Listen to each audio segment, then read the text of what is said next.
having a good time. I'm outside, moving around.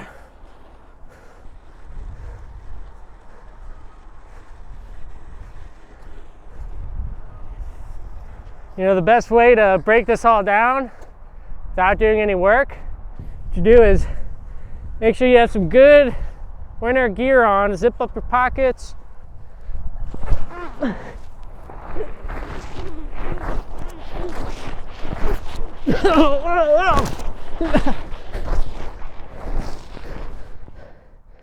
That was more intense than I thought it would be.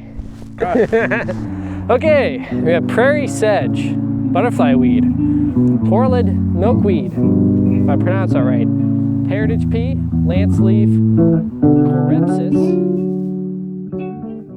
So here we are today, January 18th.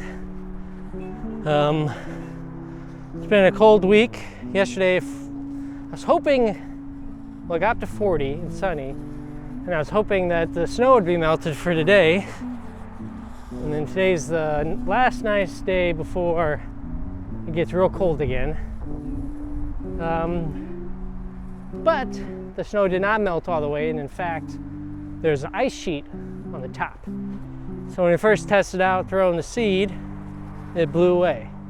So now we have to kind of break it up a little bit and make sure there's enough, you know, texture to it that prevents them from blowing away. And I think we're succeeding. We bought a rake, but the rake was plastic. Never get a plastic rake, people. So it wasn't strong enough to actually break through the ice. Well, it was, but you had to really put some work into it. So there's Gwen over yonder, scratching the top of the snow. Gwen's working pretty hard though.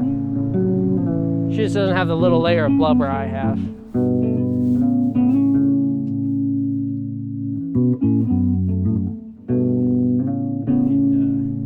here I am, my work's over here. So I've kind of been running back and forth, breaking it up with my nice boots here. That's what we're doing right now.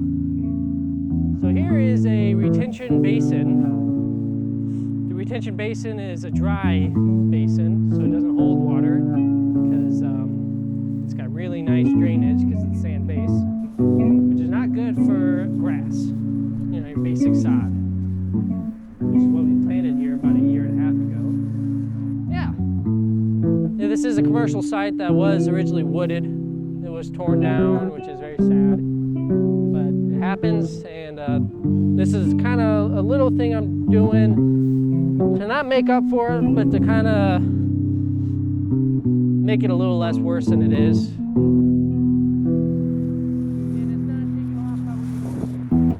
So instead of trying to replant it and bringing in fertilizer and all these other amenities to the soil, there's no water on site, so we can't install sprinkler systems or irrigation, as the professionals call it. I had this problem of grass not growing here. Instead of doing all this work to get it to grow, we decided to go a different route, a less conventional route, but still a route. We bought enough native plant seeds to cover about an acre and a half, acre and a quarter. And they're specifically picked out to be in a dry, sandy soil, sunny, sandy soil that we have here. The experts at Prairie Moon Farms, actually, Prairie Moon Nursery, they're out of Minnesota. They put the mix together. The foundation of our ecosystem is rooted in native plants. Worse than it is. So the native wild plants are much better for the bugs, mainly the insects and bugs, which then help to feed all the birds. And then the birds feed the hawks, and the hawks look cool. And the hawks also eat all the rodents that you don't want. But back onto the subject. There's more flowering species than grass species, but there's probably more grass seed per weight from just the natural process. Like these guys, I don't know what they are. That's just planted itself. Yeah. Yeah, so this is kind of a wasted space. If we were to just do just normal grass, there wouldn't be much benefit to any native species. They don't really help all the native bees that are very tailored to specific flowers. So by adding goldenrod, which there's a little bit of goldenrod, there's some aster in here. Those all are, there's insects and pollinators that have specifically evolved to coexist with these plants and to rely on them. So if you just have grass with a little bit of clover in it, it doesn't really help any of them out. And also you gotta maintain it a whole lot more. Once this fully gets established, you really only need to mow it once a year, if that. Since these are many of these species have evolved to live in a winter climate. They actually have to be planted during winter or in the fall. So they experience a cold stratification period. That kind of, these plants evolved so that, you know, when they drop their seeds in the fall, they're not just going to spring up and grow right away, otherwise the harsh winters will kill them. So they evolved to require a stratification period, freezing, thawing, kind of breaking them down. Requires a burn, which I don't know if we'll get that past my big walker, but usually gotta burn prairies. Yeah, you gotta burn them down. Yeah, it helps get rid of all the weeds, all the non-native stuff.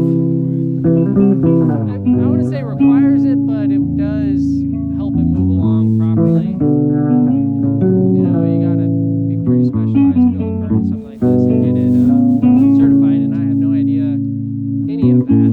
So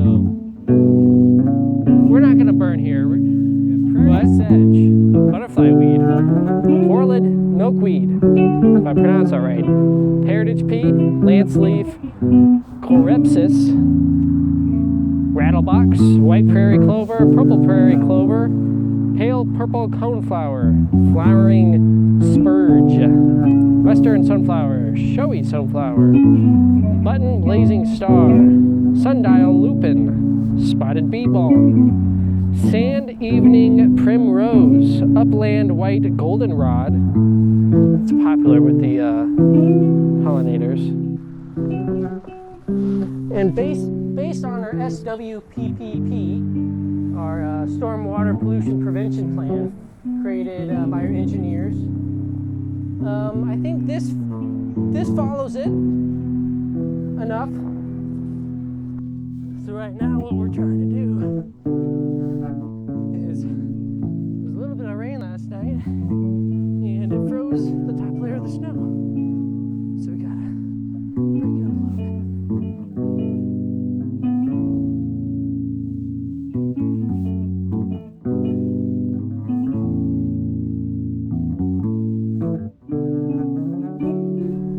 Something non-native.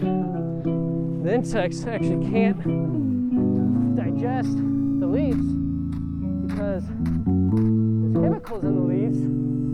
Oh, drone. That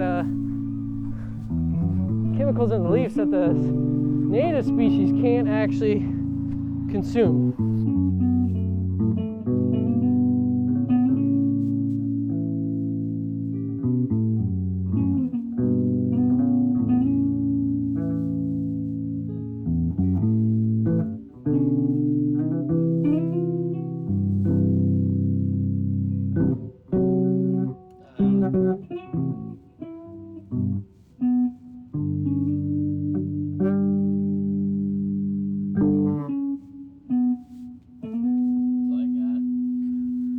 Oh man, I think I'm starting to understand it. You got it down. Yeah. You definitely got it down.